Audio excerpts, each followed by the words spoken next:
Hi friends, welcome to Ragas Kitchen. நீங்க இன்னும் நம்ம சேனலை சப்ஸ்கிரைப் பண்ணலனா கீழ இருக்க சப்ஸ்கிரைப் பட்டன் பிரஸ் பண்ணிக்கோங்க. அப்படியே பக்கத்துல இருக்க பெல் பட்டனையும் பிரஸ் பண்ணிக்கோங்க. நான் அப்லோட் பண்ற வீடியோஸை நீங்க மிஸ் பண்ணாம பார்க்க முடியும்.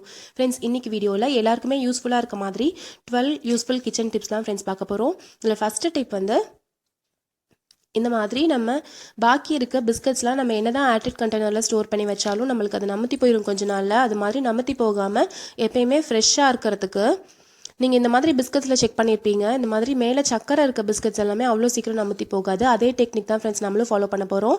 ஆர்டட் கண்டெய்னரில் இந்த மாதிரி பாக்கி இருக்க பிஸ்கட்ஸை நீங்கள் வச்சுருங்க. அதுக்கு மேலே ஒரு 1/2 டீஸ்பூன் சுகரை நீங்கள் தூவி வச்சுருங்க. இந்த மாதிரி வைக்கிறனால என்ன ஆகும்னா அதில் இருக்க எக்ஸ்ட்ரா மாய்ச்சர் எல்லாமே அந்த சுகர் வந்து இழுத்துக்கும் உங்களுக்கு. அதனால உங்களுக்கு பிஸ்கட் சாஃப்ட் ஆகாமல் எப்பயுமே ஃப்ரெஷ்ஷாக கிறிஸ்பாக இருக்கும்.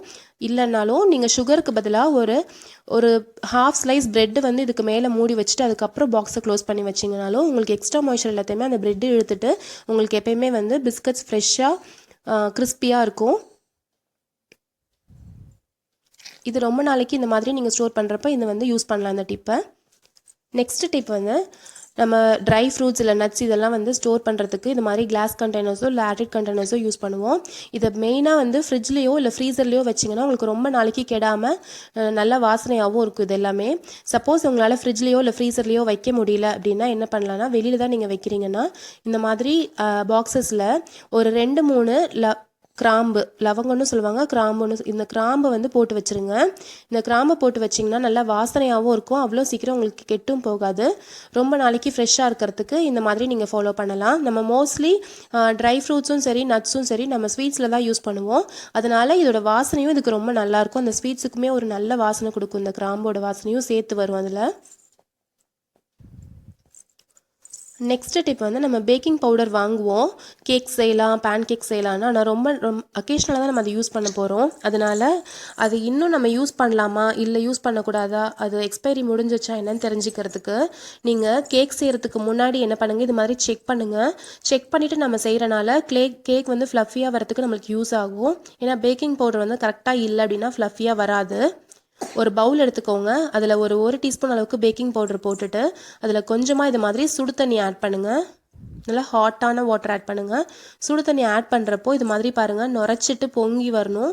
இந்த மாதிரி நுரைச்சிட்டு வந்துச்சுன்னா உங்களோட பேக்கிங் பவுடர் நல்ல கன்சிஸ்டன்சியில் இருக்குன்னு அர்த்தம். நீங்கள் தாராளமாக இதை வந்து உங்களுடைய ஃபுட்டில் யூஸ் பண்ணலாம். நல்லா கேக்கு, பேன் கேக்ஸ் எல்லாமே நல்லா ஃப்ளஃபியாக வரும் இந்த மாதிரி பேக்கிங் பவுடர்ஸ் யூஸ் பண்ணுறப்போ. நீங்கள் கேக்ஸ் செய்கிறதுக்கு முன்னாடி இது மாதிரி மிக்ஸ் பண்ணிவிட்டு அதுக்கப்புறம் இந்த மிக்ஸை வந்து நீங்கள் கேக் மிக்ஸ் கூட ஆட் பண்ணியும் நீங்கள் இது மாதிரி செய்யலாம். இந்த மாதிரி செய்கிறப்ப உங்களுக்கு யூஸ்ஃபுல்லாக இருக்கும் இது. நெக்ஸ்ட் டிப் வந்து சோடா உப்பு வந்து இன்னும் புதுசாக இருக்கா ஃப்ரெஷ்ஷாக இருக்கான்னு நம்ம தெரிஞ்சுக்கிறதுக்கான டிப் தான் ஃப்ரெண்ட்ஸ் இது. இந்த சோடா உப்பு ஃப்ரெஷ்ஷாக இருந்தால் மட்டும்தான் நம்ம இன்ஸ்டன்ட் இட்லிஸ் வைக்கிறோம் இல்லையா, ரவா இட்லி, அப்புறம் இன்ஸ்டன்ட் இட்லி, கோதுமை மாவு இட்லி, இதெல்லாம் நம்ம செய்கிறோம். இதெல்லாம் செய்கிறப்ப சோடா உப்பு ஃப்ரெஷ்ஷாக இருக்கணும். அதை செக் பண்ணுறதுக்கு ஒரு 1/2 டீஸ்பூன் அளவுக்கு சோடா உப்பு போட்டுக்கோங்க ஒரு பவுலில். அதில் கொஞ்சமாக வந்து வினிகர் ஆட் பண்ணுங்கள். இது பாருங்கள், இது மாதிரி வினிகர் ஆட் பண்ணுறப்பவே நல்லா பொங்கிட்டு உறைஞ்சிட்டு வரும். இது மாதிரி வந்துச்சுன்னா உங்களுடைய சோடா உப்பு நல்லா ஃப்ரெஷ்ஷாக இருக்குன்னு அர்த்தம். நீங்கள் தாராளமாக இதை வந்து யூஸ் பண்ணலாம். நல்லா உங்களுக்கு உப்பலான ரெசிபீஸ் கண்டிப்பாக உங்களுக்கு கிடைக்கும். சாஃப்டான ரெசிபீஸ் கிடைக்கும். இது கண்டிப்பாக ட்ரை பண்ணி பாருங்கள், உங்களுக்கு ஒர்க் அவுட் ஆகும் ஃப்ரெண்ட்ஸ் இந்த டிப் உங்களுக்கு. நெக்ஸ்ட் டிப் வந்து நம்ம பூண்டு ஈஸியாக உரிக்கிறதுக்கான டிப் தான் ஃப்ரெண்ட்ஸ் இது.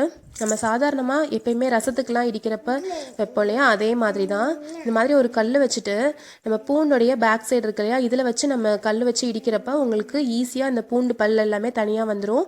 இந்த மாதிரி இடிக்கிறப்பவே ஒரு பாதி அளவுக்கு உங்களுக்கு தோல் எல்லாமே உறிஞ்சிட்டு வந்துடும் உங்களுக்கு இதிலையே.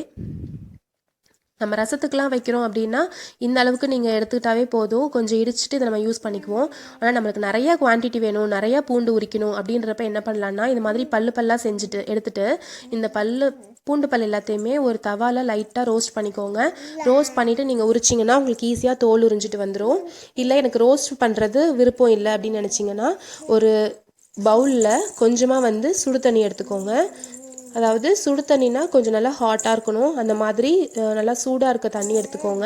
இந்த சுடு தண்ணியில் இந்த பூண்டு பல் எல்லாத்தையுமே போட்டு வச்சுருங்க. போட்டு வச்சுட்டு ஒரு 10 நிமிஷம் அதில் நல்லா ஊறட்டும். பாருங்கள், இது மாதிரி பல்லாக இருக்கிறது எல்லாத்தையுமே போட்டு வச்சுட்டு ஒரு 10 நிமிஷம் ஊறினதுக்கப்புறம் நீங்கள் இதை உரிச்சு பாருங்கள். உங்களுக்கே ஆச்சரியமாக இருக்கும். நல்லா ஈஸியாக அப்படியே தொட்டோடனே உங்களுக்கு தோல் எல்லாமே உங்கள் கையோடு வந்துடும். இது மாதிரி செய்கிறனால நம்மளுக்கு நெயில்ஸ் வந்து கொஞ்சம் எரியாமல் வலிக்காமல் இருக்கும், ஈஸியாக வந்துடுது இல்லையா? அதனால் கண்டிப்பாக அதை ட்ரை பண்ணி பாருங்கள். நிறைய பூண்டு உரிக்கணும் அப்படின்னு நினச்சிங்கன்னா இந்த மாதிரி சுடு தண்ணியில் ஊற வச்சு உரிச்சிருங்க, ஈஸியாக உரிச்சிடலாம். நெக்ஸ்ட்டு வந்து நம்ம கத்தி எல்லா விஷயத்துக்குமே யூஸ் பண்ணுறோம். வெங்காயம், பூண்டு, இஞ்சி எல்லாத்தையுமே கட் பண்ணுறோம். இதோட வாசனை எல்லாமே இந்த கத்தியில் இருக்கும். அதனால் எப்போல்லாம் நீங்கள் லெமன் யூஸ் பண்ணுறீங்களோ அப்போல்லாம் வந்து இந்த கத்தியை க்ளீன் பண்ணிக்கோங்க. லெமன் பிழிஞ்சிட்டு அந்த தோலை வந்து வச்சு நல்லா கத்தியை க்ளீன் பண்ணுங்கள். அப்போ உங்களுக்கு இந்த வாசனை எல்லாமே இதிலேருந்து போயிடும். நல்லா ஃப்ரெஷ்ஷாக ஃபீல் ஆகும். கத்தி வந்து நல்லா ஸ்மெல் இல்லாமல் நல்லா ஃப்ரெஷ்ஷாக இருக்கிறதுக்கு இந்த மாதிரி யூஸ் பண்ணுங்கள். ஸ்க்ரப்பர் வச்சு தேய்க்கிறத விட எலுமிச்சைப்பழ தோல் வச்சு நீங்கள் தேய்ச்சி கத்தியை க்ளீன் பண்ணுறது வந்து பெஸ்ட்டு. அடுத்த டிப் வந்து இப்போ எல்லாருமே கிளாஸ் ஜார், செராமிக் ஜார்ஸ்னு வாங்க ஆரம்பிச்சிட்டோம். இது வந்து அழகுக்காக மட்டும் இல்லை ஃப்ரெண்ட்ஸ். இது வந்து எதுக்காக நம்ம யூஸ் பண்ணுறோம் அப்படின்னா, மெயினாக நம்ம வீட்டில் எதுக்கெல்லாம் நம்ம யூஸ் பண்ணோன்னா கல்லுப்பு, தூளுப்பு, புளி இந்த மூணும் நம்ம போட்டு வைக்கிறதுக்கு இந்த மாதிரி பீங்காஞ்சாடி யூஸ் பண்ணுறது பெட்டர். நம்ம கல்லுப்பு வந்து பிளாஸ்டிக் கண்டெய்னர்ஸில் யூஸ் பண்ணி வைக்கிறப்போ அதில் வந்து தண்ணி வந்து விட ஆரம்பிக்கும். தண்ணி விடுறப்போ உங்களுக்கு ஈரமாக இருக்கும் கீழே இருக்க உப்புலாம். அது மாதிரி ஆகாமல் இருக்கிறதுக்கு இந்த மாதிரி பீங்காஞ்சாடியில் நீங்கள் போட்டு வச்சிங்கன்னா இந்த பீங்கானோட ரியாக்ட் ஆகிறப்போ அந்த கல்லுப்பில் இருக்க தண்ணி எல்லாமே இது இழுத்துட்டு உங்களுக்கு எப்பயுமே அந்த உப்பு வந்து ட்ரையாகவே மெயின்டைன் ஆகும். ஸோ புளி, தூளுப்பு, கல்லுப்பு இதெல்லாம் இந்த மாதிரி பீங்காஞ்சாடியில் போட்டு வைக்கிறனால உங்களுக்கு எப்பயுமே ஃப்ரெஷ்ஷாக இருக்கும். அடுத்த டிப் வந்து நம்ம புதுசாக வந்து இண்டோலியம் தோசை தவா வாங்குகிறோம் அப்படின்னாலோ, இல்லை உங்கள் வீட்டில் வந்து இண்டோலியம் தோசை தவா தான் நீங்கள் யூஸ் பண்ணுறீங்க அப்படின்னா, நீங்கள் க்ளீன் பண்ணதுக்கப்புறம் தோசை வர்றது ரொம்ப கஷ்டம். அந்த டைமில் நீங்கள் என்ன பண்ணலான்னா, ஒரு 2 ஸ்பூன் எண்ணெய் சேர்த்திட்டு நல்லா பொடி பொடியாக நறுக்குன வெங்காயத்தை, பெரிய வெங்காயத்தை இது மாதிரி எல்லா பக்கமே படுற மாதிரி நல்லா அதில் வந்து போட்டு வதக்கிக்கோங்க. இது வந்து புது இண்டோலியம் தோசை தவா இது பாருங்கள். நான் இது மாதிரி ஃபுல்லாக வதக்குறனால என்ன ஆகும்னா, உங்களுக்கு எந்த சைடெலாம் நீங்கள் வச்சு வதக்குறீங்களோ அந்த சைடு ஃபுல்லாக உங்களால் தோசை வந்து நல்லா ஒட்டாமல் வரும். புது தவாவாக இருந்துச்சுன்னா எல்லா சைடுமே போட்டு வதக்குங்க. இல்லை தோசை வரல அப்படின்னாலும் நீங்கள் பாதி வெங்காயத்தை வச்சு தேய்க்கிறத விட இது மாதிரி செய்கிறப்போ உங்களுக்கு ஈஸியாக வந்து தோசை ஒட்டிட்டு இல்லாமல் நல்லா ஈஸியாக வரும் உங்களுக்கு. பாருங்கள் ஃப்ரெண்ட்ஸ், இது வந்து புது தவா மட்டும் கிடையாது, நல்லா வாஷ் பண்ணிட்டீங்கன்னா அப்பையும் உங்களுக்கு வந்து தோசை வராது. அந்த மாதிரி டைம்லையும் இது மாதிரி நீங்கள் யூஸ் பண்ணலாம். நீங்கள் பொரியலுக்கு இது மாதிரி ஏதாவது வதக்கணும் வெங்காயம் அப்படின்னா இதில் வந்து வதக்கிக்கோங்க. வதக்கிட்டு அந்த வெங்காயத்தை நீங்கள் யூஸ் பண்ணிக்கலாம். இதில் வந்து தோசை நெக்ஸ்ட் இதில் தோசை ஊற்றுனீங்கன்னா உங்களுக்கு நல்லா ஒட்டாமல் ஈஸியாக வந்து உங்களுக்கு தோசை வந்துடும். கண்டிப்பாக அதை ட்ரை பண்ணி பாருங்கள், உங்களுக்கு ரொம்ப யூஸ்ஃபுல்லாக இருக்கும். பாருங்கள், ரொம்ப ஈஸியாக வந்துருச்சு. இவ்வளோ பெரிய தோசையே வந்து எனக்கு ஒட்டவே இல்லை. ஃபஸ்ட்டு தோசையே நல்லா வந்துருச்சு. இதில் சில பேர் வந்து இது மாதிரி ஆம்லெட் கூட இதில் போடுவாங்க, அதனால தோசை ஒட்டாமல் வரும்னு சொல்லுவாங்க. இப்போ நெக்ஸ்ட் டிப் வந்து நம்ம புளி சாம்பாருக்கு, குழம்புக்கெலாம் வந்து நம்ம யூஸ் பண்ணுவோம். அதுக்கு தனியாக வந்து தண்ணியை சூடு பண்ணி இது மாதிரி நீங்கள் ஊற்றி ஊற வைக்கிறதுக்கு பதிலாக நீங்கள் குக்கரில் வந்து அரிசி, பருப்பு இதெல்லாம் வந்து வைப்பீங்க இல்லையா? அந்த குக்கருக்கு மேலே ஒரு சின்ன கிண்ணத்தில் கொஞ்சமாக தண்ணி வச்சு அதில் வந்து இந்த மாதிரி புளியை போட்டு வச்சுருங்க. அப்போ அந்த குக்கரில் இருக்க சாதம் வேகிறதுக்குள்ளார மேலே இருக்க தண்ணி வந்து உங்களுக்கு சூடாயிரும், அதிலே வந்து புளி நல்லா ஊறிடும். ஸோ ரெண்டுமே ஒரே டைமாக முடிஞ்சிடும். நெக்ஸ்ட் டிப் வந்து நம்ம கடையிலேருந்து முட்டை வாங்கிட்டு வருவோம். அந்த முட்டை வந்து புதுசாக இல்லையான்றது நம்மளுக்கு தெரியாது. அதுக்கு என்ன பண்ணுங்கள், இது மாதிரி முட்டை வாங்கிட்டு வந்ததுக்கப்புறமே ஒரு பெரிய பவுலில் தண்ணி ஃபில் பண்ணிவிட்டு அதில் வந்து எல்லா முட்டையுமே போட்டு வச்சுருங்க. ஒரு 5 நிமிஷத்தில் பார்த்தீங்கன்னா உங்களுக்கு முட்டை எல்லாமே கீழே வந்து உள்ளார போயிருந்துச்சு அப்படின்னா உங்களுக்கு வந்து அதெல்லாம் நல்ல முட்டைன்னு அர்த்தம். மேலே மிதந்துட்டு வந்துச்சுன்னா அது வந்து பழைய முட்டை ஆயிடுச்சு, அது வந்து கெட்டு போயிடுச்சு. ஸோ அது மாதிரி மேலே மிதந்துட்டு வர முட்டையை நீங்கள் யூஸ் பண்ணாதீங்க. கீழே முழுகி இருக்க முட்டையை மட்டும் நீங்கள் வந்து யூஸ் பண்ணுங்கள், அதுதான் ஃப்ரெஷ்ஷான முட்டை.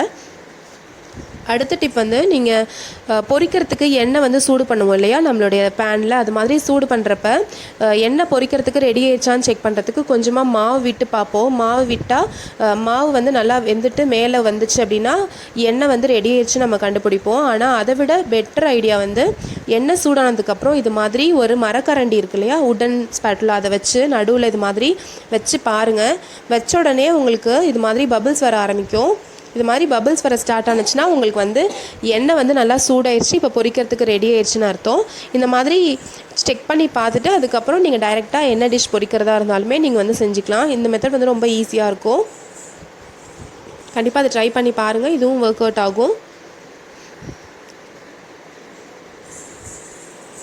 அந்த உடன் ஸ்பேட்லாலேருந்து வந்த பபிள்ஸ்லாம் இது ஃபுல்லாகவே இது மாதிரி இருக்குது. நெக்ஸ்ட்டு வந்து நம்ம தேன் வந்து வாங்கி வச்சுருப்போம், அதுக்கு வந்து சம்டைம்ஸ் எறும்பு வர ஆரம்பிக்கும். எறும்பு வராமல் இருக்கிறதுக்கு இந்த தேன் பாட்டிலில் ஒரு 3 மிளகு போட்டு வச்சிங்க அப்படின்னா உங்களுக்கு வந்து தேனில் எறும்பு வராது. இந்த டிப்ஸ் எல்லாமே உங்களுக்கு யூஸ்ஃபுல்லாக இருக்கும்னு நினைக்கிறேன் ஃப்ரெண்ட்ஸ். இந்த டிப்ஸ் எல்லாமே யூஸ்ஃபுல்லாக இருந்துச்சுன்னா நம்ம சேனல் ராகாஸ் கிச்சனில் ஒரு லைக் கொடுங்க, ஃப்ரெண்ட்ஸ் கூட ஷேர் பண்ணிக்கோங்க, சப்ஸ்கிரைப் பண்ணி வச்சுக்கோங்க. தேங்க்யூ.